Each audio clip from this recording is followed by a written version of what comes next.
Welcome to Journeyman, Episode 2, The Violence Before Overwhelming Silence in Miami, Florida, later on. I'm just going to press some buttons here. And then press some more buttons, because we had a bit of a problem there, and that's all sorted. As ever, I'm Jack Scrimshaw. Alongside me is... Adara Kabara. There he is. Yeah, and here. This is the preview. Today's the day. The circus is coming to town. Do you know what? It most certainly is. Well, it won't be our town, but it will be in Miami, yes. It will in the very early hours of Saturday morning, around about 5 o'clock, I think. I tell you what, the undercard looks good. Dear me. Do remind them of the undercard, please, because I'm actually intrigued on the undercard myself.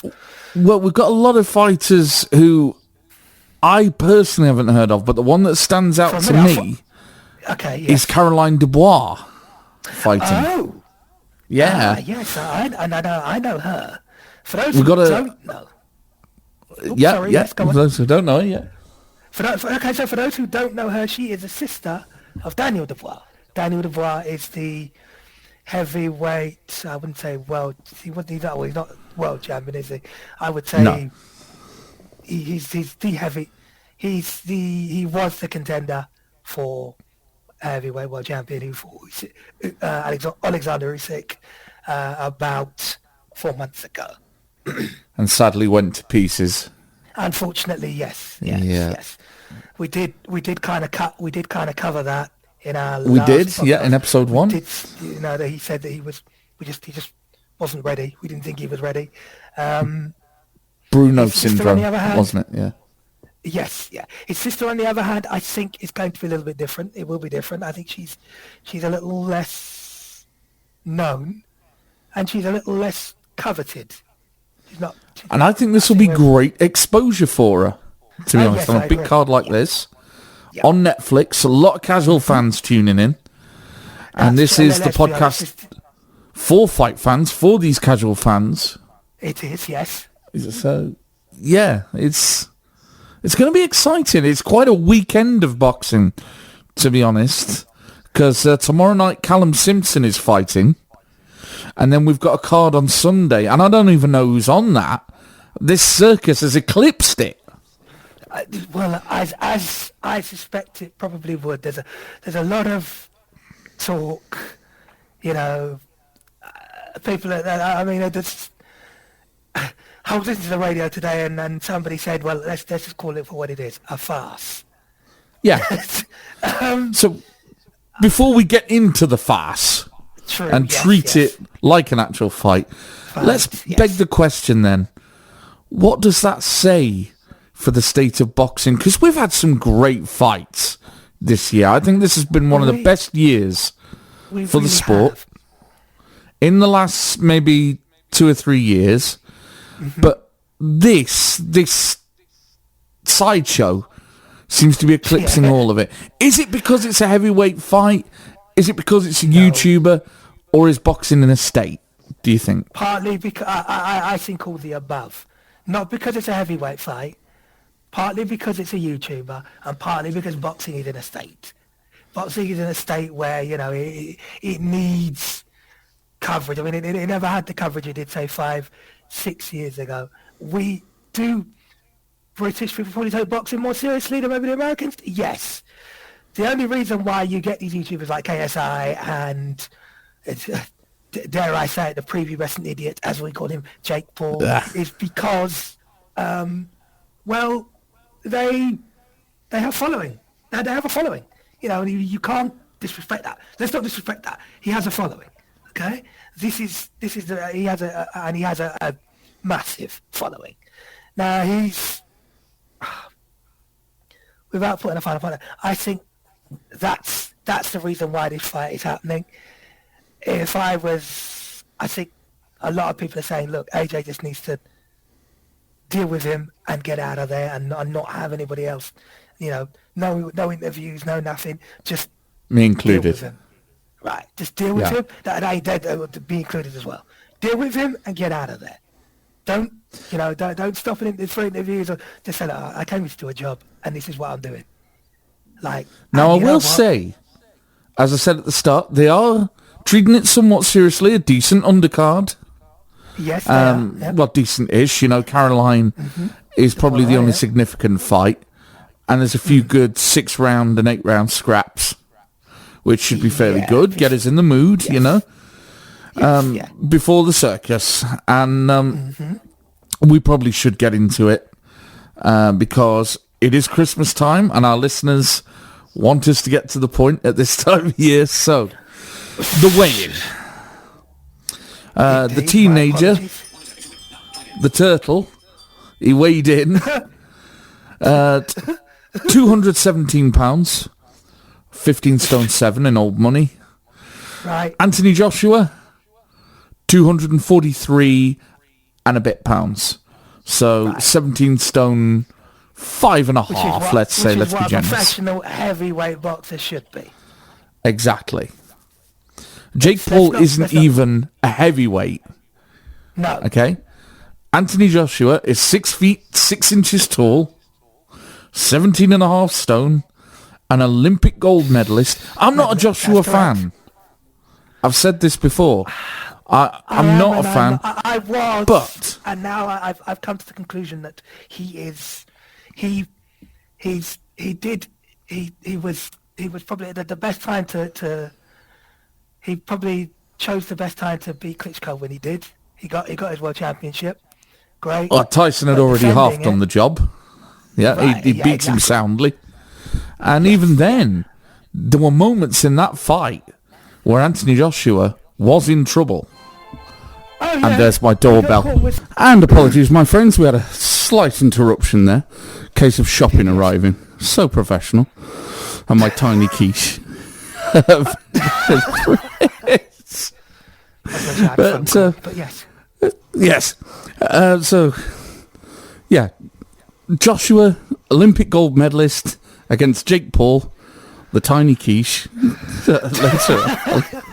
That's literally what it's going to be like, as Adora was saying. Yeah, this is going to be fun. This is, yeah. Because he's literally overmatched, oversized. Realistically, this should be over in a couple of rounds. Why have I got a feeling it's not going to be? Probably because this is probably been choreographed to some extent. I really want it to be over. I want it to be over in the first 5 seconds, because as far as I'm concerned, he shouldn't. This shouldn't be happening. This should not be happening. I want this to be over in the first, because as far as I'm concerned, this shouldn't be a match. This Even my phone doesn't like it. No. The reason why we're having this conversation is because, and we, yes, the reason why boxing is in a state. Well, I could probably think of several things, but I think it's at that stage where it's not. I think it's boxing isn't what it used to be. There's a lot of media attention we know that for a fact. Yeah, there's a lot of media attention. There's a lot of there's a lot of circus. Even in the great fights, let's be honest. So if we go back a little, even a couple of months ago, that last fight between Eubank, the Eubank Junior, Eubank and Ben Juniors, or as they call themselves, the Silver Spoon Kids. Well, their words better than the Milky Bar Kids, I suppose. Well, true, yes, yeah. They both, had circuses around them. The first fight... Yeah, it didn't need 3 press conferences. Oh, no. To sell it. It was just... We were already interested. Right. From the first fight. Because the first fight, even before the first fight happened, there was loads of issue with Conor Benn and the stuff surrounding him. Even to the point, even now, I think, where I don't want them to do it again, but I know the probably likelihood is they'll probably do it again. I really hope not. I don't think Junior should box again. And this is why we now have Anthony Joshua versus Jake Paul, because money talks. And I can imagine AJ looked at that and said, and I think this is the problem. Okay, money. All right. Money is the problem in boxing. I think fighters now, I mean, look, they are the bravest people on this earth. They get into the ring and they get punched in the face for a living.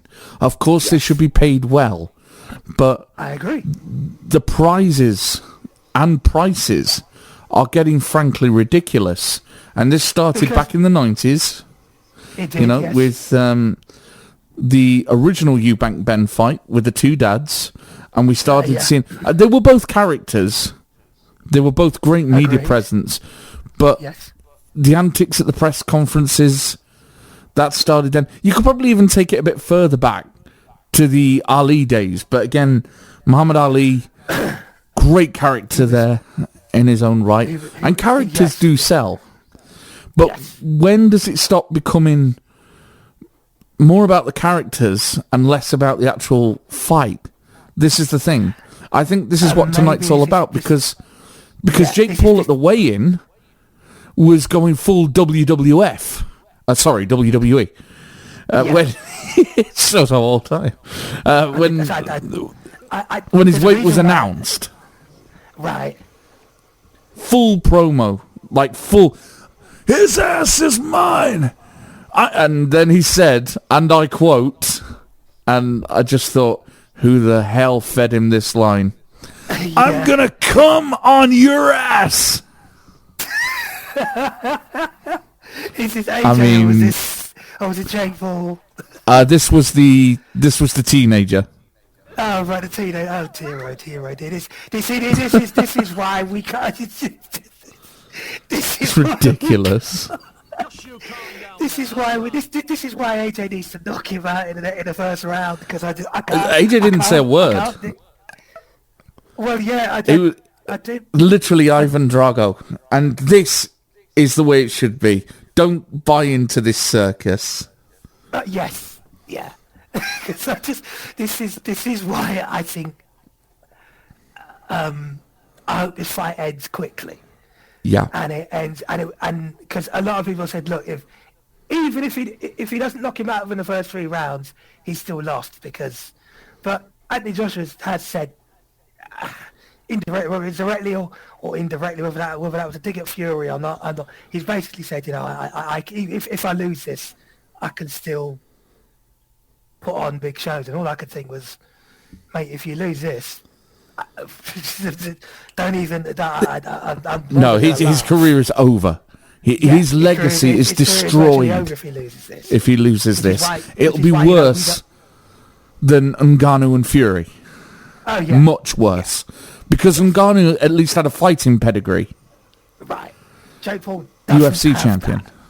Yes, Jake Paul does not have that in any shape or form. Yeah, okay, he's had a few practice sessions, but he's not grafted like AJ, so as far as I can say about AJ... If I have to see him fight, if Uncle Eddie says, right, you've got to eat your vegetables, then you can have your pudding, you've got to watch some Misfits, and then I'll give you a decent fight, I'd sooner see him fight Tommy Fury. Another reality guy who, again, at least has the boxing pedigree. Not much of one, compared to Joshua, but a boxing pedigree nonetheless. Yes. But speaking of Furies, apparently if we do eat our vegetables, if we do watch this fight, Uncle Eddie says that Tyson Fury will come out of retirement next year and fight Anthony Joshua. Too little, too late, or fantastic? Okay. I was hoping we'd come onto this, but I was hoping we'd have a little bit more. You knew we would. I knew we would, yes. I think there's a part of me that thinks too little, too late. But I guarantee you, if tickets are going, I'm gonna try to see if I can get tickets to go watch that, because that will be both of their swan songs, I think. That's the fight. I absolutely agree with you. I think it is 10 years too late. We're not going to see them at their best, but I still want to see it. Yes, absolutely. I agree. And it's got to be done here. Can't be done in some backwater place. You see, Uncle Eddie likes his suntan. This fight's going to be in October. So even in London, you don't get a suntan. And Uncle Turkey has even more money. So this is going to be in Saudi Arabia, I'm afraid, by the look of it. And that's my concern, because I think that's an insult. Well, isn't he His Majesty? Because he is the head of the Sports Council, Turkey Al Sheikh. Sheikh. He's not. He's not the Crown Prince. No. Okay. Right. No. But this is an all-British fight. This is the Battle of Britain. Do it in Everworth if it's still there. You know, do it. You could get 100,000 in Wembley. Or one of the big rock venues, you know. Do it in Britain. I'm trying to think of somewhere like yeah. Wembley would be ideal. Yes. You get over 90,000 there. Yep, you're talking shed loads there. 120,000, and they do that.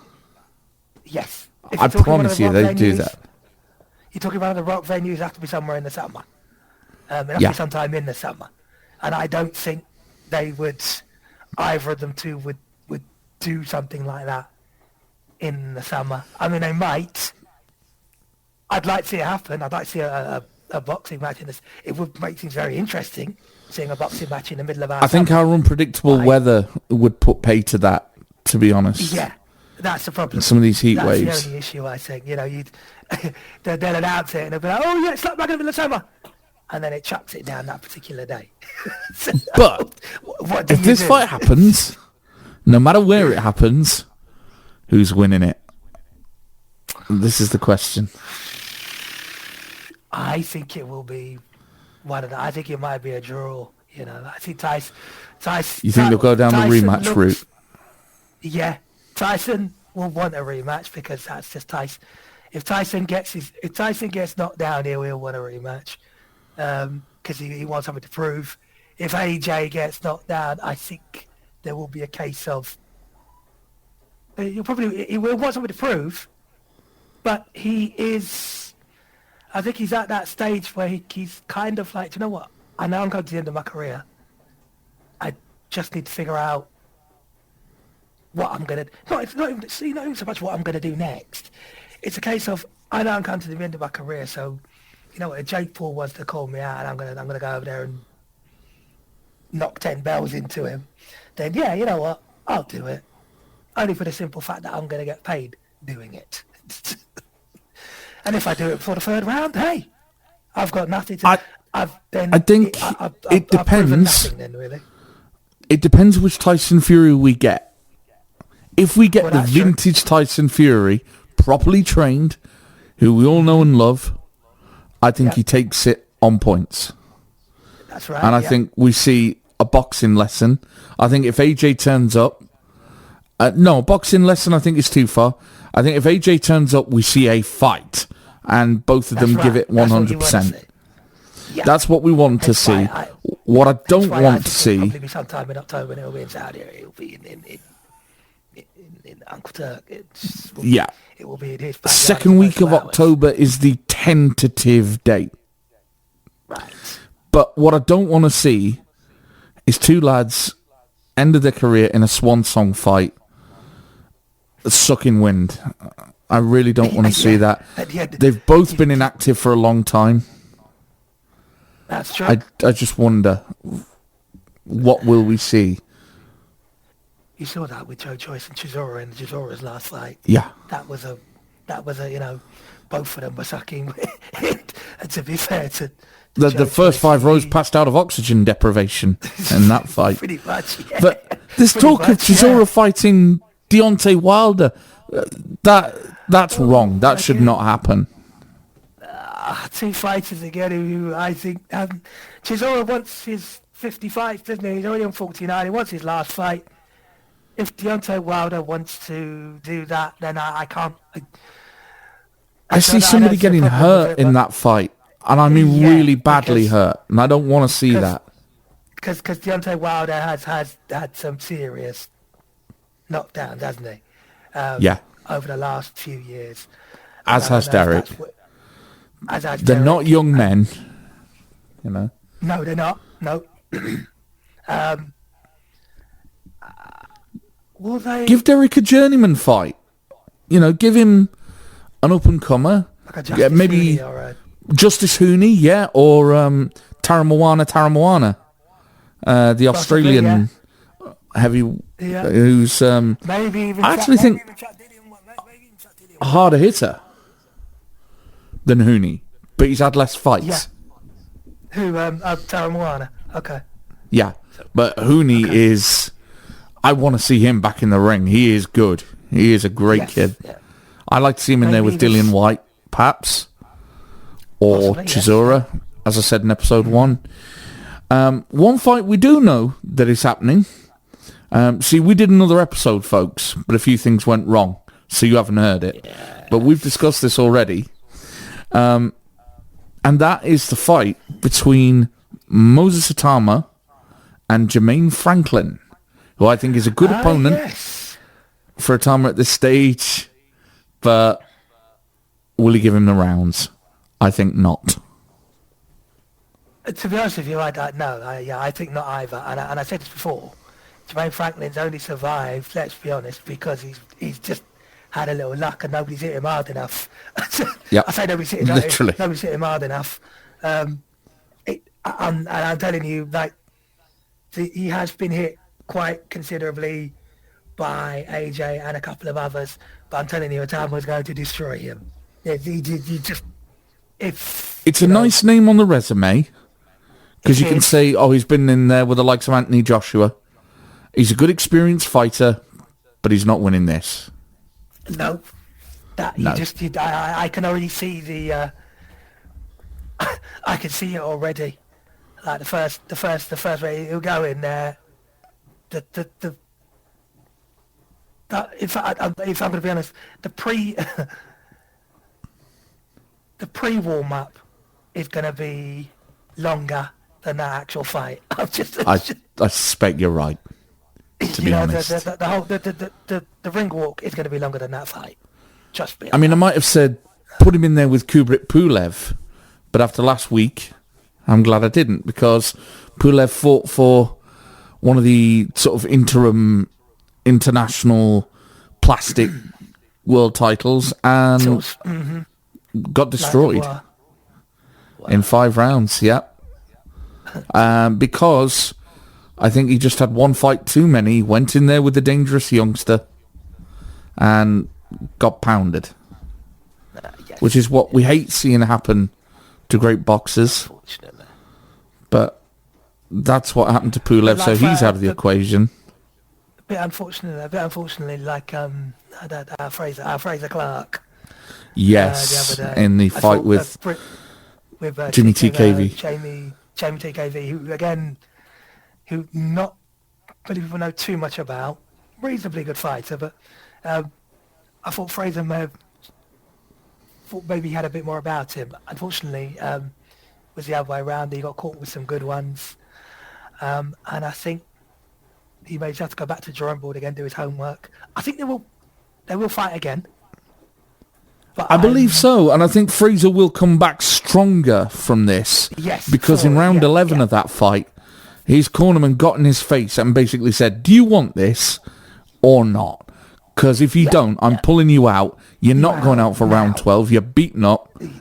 And he said, "I'm going out there." Which is kind of rather brave of him, because extremely brave. He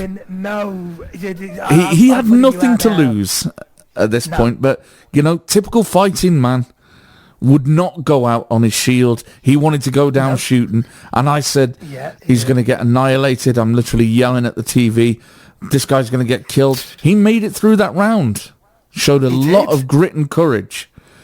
in what was probably not the best boxing match you'll ever see. It was a brawl, a lot of controversy, a lot of low blows. But that's what I think that's what TKV wanted it to be. Whereas Fraser Clark, I don't think that's not what Fraser Clark.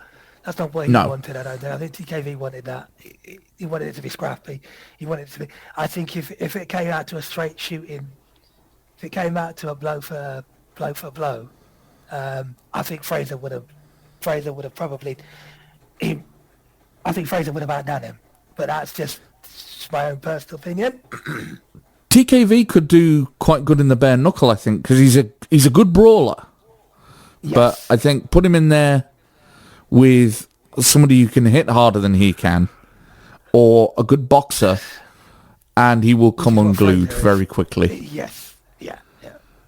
But all in all, the referee did entertaining. It was, yes. Yeah. At the new arena in Derby, which his name escapes me, sadly enough. Yes, it's a funny name. I think it's called the Bayman 5. Don't quote me on it. I'll have to go and Google it again and find out. You will know by the next podcast what it's called. It's on your doorstep. Go and look. I know it's on my doorstep, but I can't. We'll tell you in the review show, folks. Yes, we'll tell you in the review show, yes. May or may not be this side of Christmas. We don't know at this point. Yes. I want to send out apologies to the fighters who are in other cards this weekend. In particular, Callum Simpson, a great old campaigner. And I think his opponent is Paul Tones or something like that. They did hype it up on the TKV bill and made a great accounting of themselves. I think it's going to be a great fight. It's a great weekend of boxing. There's a card on Sunday night, and unfortunately, I can't remember anybody who's fighting on it, so I do send my apologies. In my defence... Any Brits on there, or none at all? It's a British card on Sunday, I believe. Could be a next-gen card, but I don't know. Okay. Right. So my apologies to the fighters on it. In my defence, there's a lot of sport going on at the moment, as well as Christmas. England are disgracing themselves in the cricket. There's a World Darts Championship. Nothing new. Leave it. Sorry, it's just in the blue corner. Anyway. Yes. Sadly and unfortunately, yes. Next year, I think, is just going to be such a stellar year for boxing if the Fury fight happens. The Atama fight to look forward to. Lee Wood and Josh Warrington in a rematch in February. That's going to be brilliant. You know what? I'm actually that is, yes, because Josh Warrington is very. I think he's underrated. I say underrated, but he is both underrated fighters, I think, and another sort of winner takes all scrap. And which I'm really looking forward to.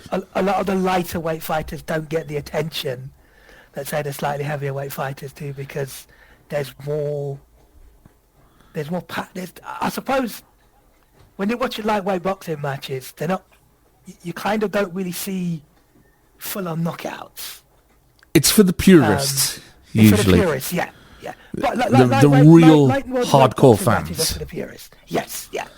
Whereas, we're not journalists, we are fight fans, and if a big fight comes up in those divisions, yes, we give it the attention. But like most of you listening to this, we are fans of the big lads. We like the heavies, the cruiserweights, super middle, all that. Super middle, yeah. But this particular portion of the circus is getting ready to roll out of town. If we don't see you this side of Christmas, a very Merry Christmas to all our journeymen out there. Indeed, yes. Yeah, and a very happy 2026. You got plenty of plans for Christmas, mate? I have. Well, I don't know. I'm sort of going to be staying here for about half the day and then half the day at the other half sisters. So I will look forward to that with dinner and all the trimmings and everything else. So, yes. Yourself? I shall be doing my share of travelling as well and trying to break my roast potato record. Trying to break because what's the rope? What's the what's well, sadly, what's it's the record nowhere so near Mick Pete's record on the Fight Disciples of 17. Okay. I think mine is 12. But 17. I intend to beat that. How does one eat 17 roast? How does one consume 17 roast potatoes? We'll have to ask the Tower of Power, the Scouse star that is Mick Pete. Do you do it throughout the day, or do you do it all in one sitting? Apparently, it was in one sitting, which makes it even better. So I think throughout the day, that could be considered cheating. Okay, so you have 17 roast potatoes and like basically half a turkey. You do if you're Tyson Fury or Anthony Joshua. Yes. Yeah. Right. Yeah. Before we go then, mate, quick prediction for tonight. AJ, third round. I'm going to say AJ, second round. Yeah. Okay. But we're unanimous, it's AJ. And tomorrow night, I'm going for Callum Simpson. Let's hope it's the first and we can just... Yeah, then we can go to bed. Because it'll be 5 in the morning at least. Yeah. Best of luck to Caroline Dubois as well. Hope she does well. So do I. And indeed, all the other fighters on the card. Come home safe. Anyone fighting this weekend, safe home to your families. Indeed. Right, for Adara Kabara, I have been Jack Scrimshaw, saying good fight, good night. Good night.